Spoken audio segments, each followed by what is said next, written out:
সকাল থেকে ভিডিও শুরু করা সম্ভব হয়নি, কারণ অনেকগুলো কাজ ছিল, সব কাজগুলো গুছিয়ে ফেললাম। কারণ আজকে ডাক্তারের কাছে একটু পরেই মা ডাকছে আমাকে স্নান করতে, তেল মাখিয়ে দেবে, স্নান করব। তারপরে আমি বোনের বাড়ি যাব, বোনের বাড়ি থেকে এগরা যাবো, এগরা হাসপাতালে ডাক্তার দেখাবো, চোখের ডাক্তার দেখাবো, আমি জানাবো দুজনেই। তো কী ব্যাপার না ব্যাপার সব কিছু জানাবো। যেহেতু অ্যাঙ্কলোসিং স্পন্ডালাইটিস আছে, অ্যাঙ্কলোসিং স্পন্ডালাইটিস থাকা মানে সবাই জানেন যে চোখের সমস্যা আসে। তো সেই জন্য আগে থেকে প্রিকশন নিচ্ছি যাতে না সমস্যা হয়। আর যেহেতু আমাকে মোবাইল প্রচুর ঘাঁটতে হয়, মোবাইলের সামনে আমাকে চোখ রাখতে হয়, তাই চোখের একটু সমস্যা আসতেই পারে, তার জন্য আগে থেকে প্রিকশন নেবো। আর জামাইপুর তো একটু সমস্যা অলরেডি চলে এসেছে। আর এইদিকে দেখতে পাচ্ছ ধান সেদ্ধ হয়েছিল, ধান মা বাইরে রোদে দিয়েছে। আর গতকাল আমি মামার বাড়িতে গেছিলাম, ব্লগ শুরু করেছিলাম কিন্তু শেষ করা হয়নি, তার জন্য কালকের দিনটা আমি তোমাদের সামনে তুলে ধরতে পারিনি। এইখানে দেখছো, এই যে এইখানে সামনে একটু মাটি ফেলা হয়েছে, বাবা এইখানে গাছের কাজ করছে, গাছটা পেয়ারা গাছটাকে সোজা করার চেষ্টা করছে। আর এই জায়গাটা নিচু আছে, বৃষ্টি হলে এই যে দিকটায় জল জমে যায়, সেই জন্য ট্রাক্টরে সব মাটি পাওয়ার কাজ হচ্ছে। বাবাও কয়েক ট্রাক্টর, বাবা ক ট্রাক্টর মাটি নিয়েছে গো? 6 ট্রাক্টর মাটি নেওয়া হয়েছে। আর মাটিটা ফেলা হয়েছে যাতে এই দিকটায় আর জল না ধরে। আর বিশেষ করে এই যে দুয়ারগুলোতে অনেকটাই নিচু আছে, তো এই দুয়ারগুলোতেও মাটি ফেলা হবে। এই দিকটা মুরগির ঘর যে আছে এটা এতটা গভীর, বাবা সেখানে মাটি ফেলে আবার এদিকে টেনে ফেলছে বাবা মাটিগুলো, যাতে এই যে গভীর জায়গাগুলো ঠিকঠাক থাকে আর কি, উঁচু মতো। এই মাটিগুলো 6 ট্রাক্টর মাটি নেওয়া আছে ডাম্পারে করে। তো এই সব ব্যাপার হচ্ছে, আর দেরি করা যাবে না, বেরোতে হবে। মুরগিও প্রায় বিক্রি হয়ে গেছে, আর কয়েকটা মুরগি আছে। আখ গাছটা হয়েছিল সুন্দর। ও আখটা কি আবার লাগাবে নাকি? কেটে খেয়ে নাও আখ, গাড়ি কেটে খেয়ে নাও, শুকিয়ে যাবে। হ্যাঁ, মূলটা লাগিয়ে দিবে। তো বেরিয়ে পড়ি, দেরি হয়ে যাচ্ছে। এদিকে মা মশা চাপড়াচ্ছে। ও মা, মশা কেমন বলো? প্রচুর, বসার কোনো উপায় নেই না, সবসময় হাঁটতে হবে। আমি এখনও মানে সকাল থেকে অনেকগুলো কাজ করলাম মোবাইলে, মানে এডিটিংয়ের কাজ, অনেক কিছু কাজ ছিল। তো আমার পুরো শরীরে যেখানে সেখানে রক্তের দাগ হয়ে গেছে, অনেকে মশা মেরেছি, রক্ত লেগে গেছে। এই মায়ের মুখের চারদিকে মশা উঠছে। সে ব্যাগটা নিয়ে এসেই যেই ভোঁ করে উঠছে, ব্যাগটা নিয়ে এসেও কিছু লাভ হয়নি, কারণ কত ব্যাটে মশা মরবে। তো যাই হোক, মা দেরি করবো না। আর রাস্তায় আমাদের যেতে যেতে রামচন্দ্রপুরে খাওয়ানোর ব্যবস্থা হচ্ছে, সেখান থেকে নেমন্তন্ন করেছিল ভাত বন্ধু সবাইকে, কিন্তু যাওয়া তো সম্ভব হবে না। তো যেতে যেতে দেখাবো ওইখানে কীরকম কী আয়োজন হচ্ছে, যদি সময় হয়। তো চলো, মা তেল মাখিয়ে দিক, স্নানটা করে নিই, তারপরে খাওয়া দাওয়া করে বেরোতে হবে। তারপরে আজকে হচ্ছে সোমবার, নিরামিষ। তো মা আজকে নিরামিষে কী কী রান্না করেছো? মোচার ঘন্ট। আচ্ছা। আর বাড়িতে এই নোটে শাক তলা ফেলানো হয়েছিল, এই মাটি ফেলানোর জন্য কালকে সব তুলে নিয়ে উপরে সেটা দিয়ে আলু, বেগুন, কাঁচকলা দিয়ে চচ্চড়ি আর ঢ্যাঁড়স ভাতে, টমেটো পড়েছে। তো চলো স্নান করে নিই, তারপর খাওয়া দাওয়ার সময় দেখা হচ্ছে। মশার জ্বালায় খেতে বসার কোনো উপায় নাই। এদিকে মা ভাত বেড়ে দিয়েছে, ভাত আছে, এখানে চচ্চড়ি, এখানে ঘন্ট, আর মা নিয়ে নিয়েছে নিচে ঢ্যাঁড়স ভাতে, ওইটা মাখা করবে। তো খেয়ে নেই, তাড়াতাড়ি খেয়ে বেরোতে হবে। আর মশার জন্য বসা যাচ্ছে না, কোনো রকম খেতে পারলে পা সবসময় নাচাতে হচ্ছে। ফুল প্যান্ট পরে খেতে বসছি, তো ওই বুঝতে পারছি না এত পরিমাণ মশা। জানি না কেন এত পরিমাণ মশা হচ্ছে এবছর, মানে অসহ্যকর যন্ত্রণা হচ্ছে আর কি, এত মশার কামড়। তো চলো খাওয়া দাওয়া করে তাড়াতাড়ি বেরোতে হবে। তো এখন মোটামুটি 1:30টার মতো বাজে, আর বেরিয়ে পড়েছি, রেডি হয়ে পড়েছি। কিছু তো নিয়ে যেতে হবে না, ডাক্তারকে দেখাবো যে অ্যাঙ্কলোসিং স্পন্ডালাইটিস আছে আর সব কিছু যেটা ব্যাপার। মা আসছি বলে তো, বাবা আসছি গো। তো দেরি না করে এগিয়ে যাই, কারণ 2টার সময় যাওয়ার কথা, আমার বাড়ি থেকে বেরোতেই 1:30টা হয়ে গেল। এবার জামাইপুর বাড়িতে গিয়ে জামাইকে নিয়ে বেরোতে হবে। কি আছে, কি হবে প্যান্ডেলে? পূজা হবে, বড় পূজা হবে। আচ্ছা, মোটামুটি আমি বোনের বাড়িতে পৌঁছে গেছি, বাড়ির সামনে আছি। আর আমার ভাগনা ভাগ্নিরা সব স্কুল থেকে এলো। তুই স্কুলে গেছিলিস আজকে? ও তুই পড়া করেছিস ইয়ে রিপু? হ্যাঁ, বাইক আসছে সাইড দে, বাইক আসছে। চল এগিয়ে চল, ঘরে চল, এখানে রাস্তায় দাঁড়াইস না, চল। হ্যাঁ, আমি সাইকেল সাইড নিয়ে যাচ্ছি, চল।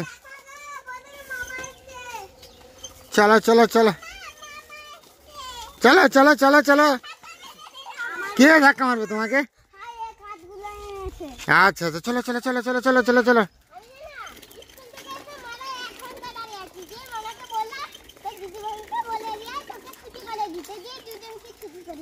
বাহ, বুদ্ধিমানের কাজ।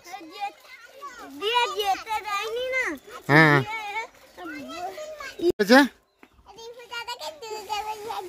আর তোকে দেয়নি ভাত? তুই যে মাকে খাইয়ে দিতে বলছিস? জানো তো পেট ভরেন নাকি? না সবার লাস্টে গেছে এ সবার লাস্টে তোমার পেট ভরেন নাকি? ছোট না আমি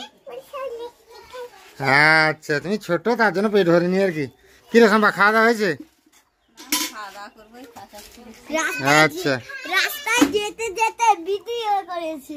আচ্ছা ও তুই ফ্যান চালে একটু ও যাবু, এ 2টা বেজে গেছে, ওঠো ধর।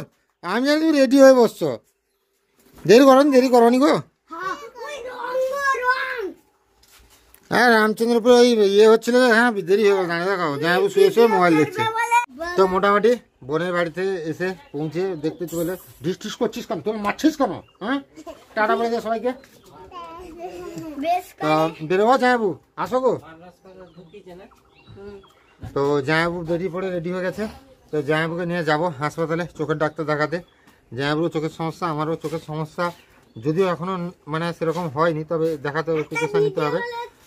আর বিশেষ করে অ্যাঙ্কলোসিং স্পন্ডালাইটিস আছে, মানে চোখের সমস্যা যে কোনো মুহূর্তে আসতে পারে। এটা গেল। 2 নম্বর হচ্ছে রেডি করো। হ্যাঁ ব্যাগ নিয়ে রেডি করো, দেরি করো নিগো জামাবু। না কি নেবে তুমি? তুমি আধার কার্ডটা নাও, যদি লাগে আধার কার্ডটা কোনো কাজে কাজে। তুমি কি মোটরসাইকেল চালাতে জানো? কেন মোটরসাইকেল চালাতে জানলে আমি সাইকেল চালাতাম? বল, আমি মোটরসাইকেল চালাতে জানলে সাইকেল চালাতাম? হুম হুম মোটরসাইকেল চালাবে তুই কি যাবি আমার সঙ্গে? একলা যাবি? গিয়ে কি করবি? আর কি নিয়ে আসবো বলতো জন্য? যা কি নিয়ে আসবে বলো? কি রিবুতের জন্য কি আনবো বল? লেস তোর জন্য? আমি কি আনবো?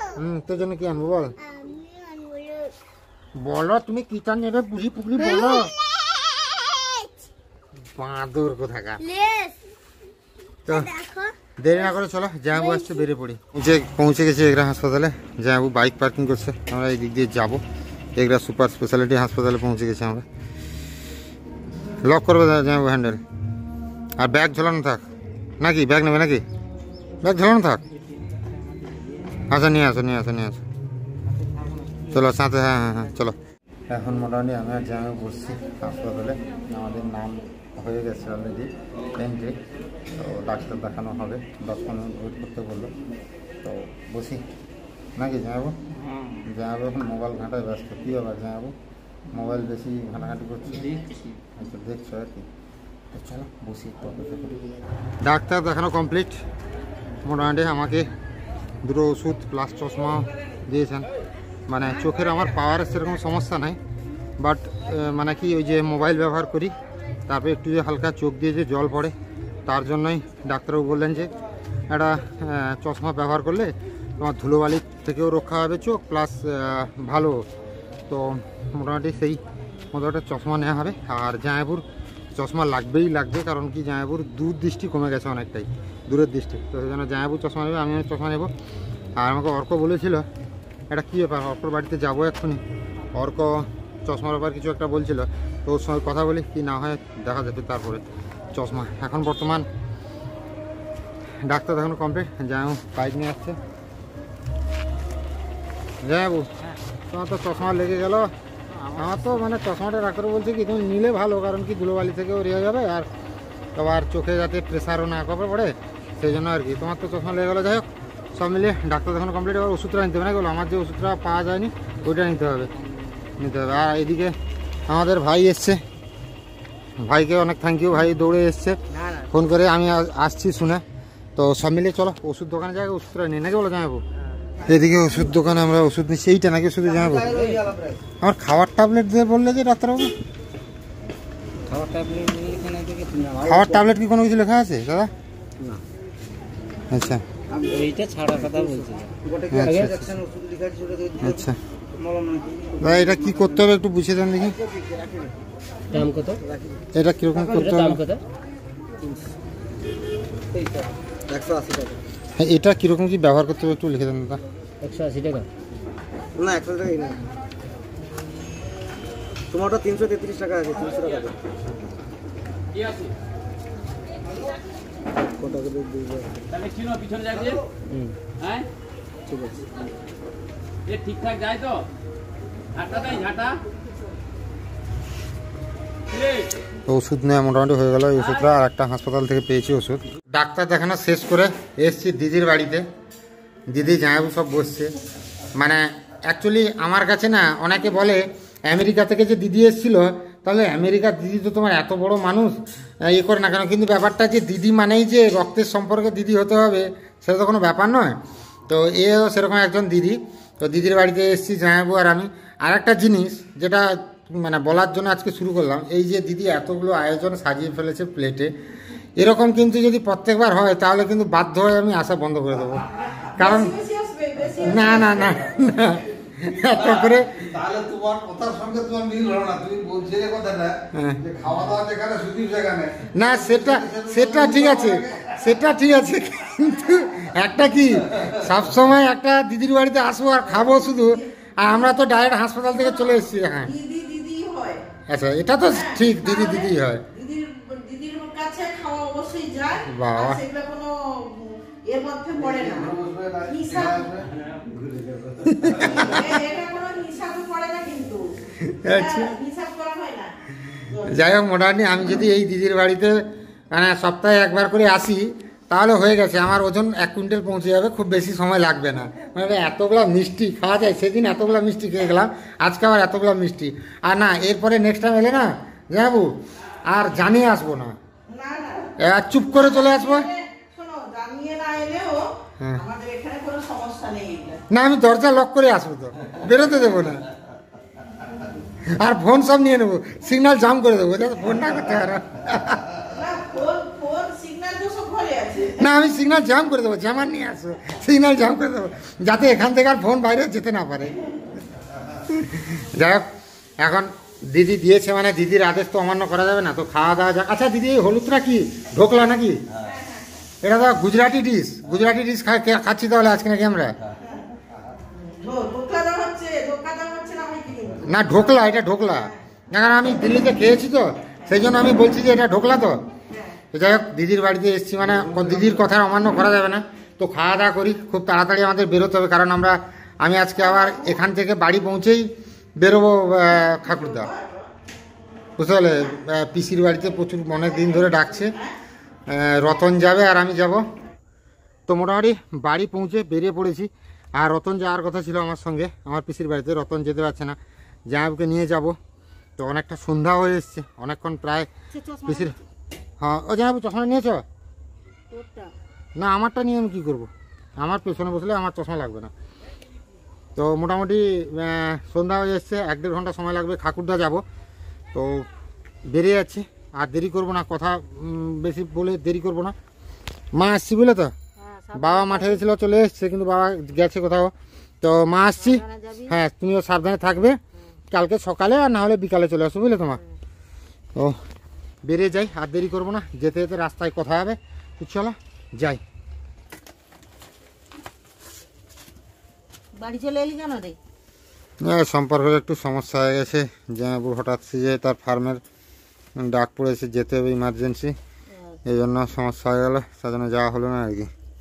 আর বৃষ্টি শুরু হচ্ছে, আর বৃষ্টি তো পড়ছে বাইরে, জামাইবুর বাচ্চাও ঢুকবে 1-2 দিনের মধ্যে, তার জন্য কি একটা তাড়াহুড়ো করে রাস্তায় যেতে যেতেই ফোন এসেছিল।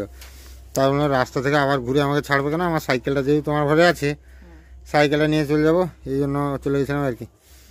যাই হোক, যাওয়া হলো না, সব পোশাক আশাক খুলতে হবে, এবার খুলে টুলে রাখতে হবে। বৃষ্টির জন্য আমার ধান তুলে আনলে নাকি বাইর থেকে?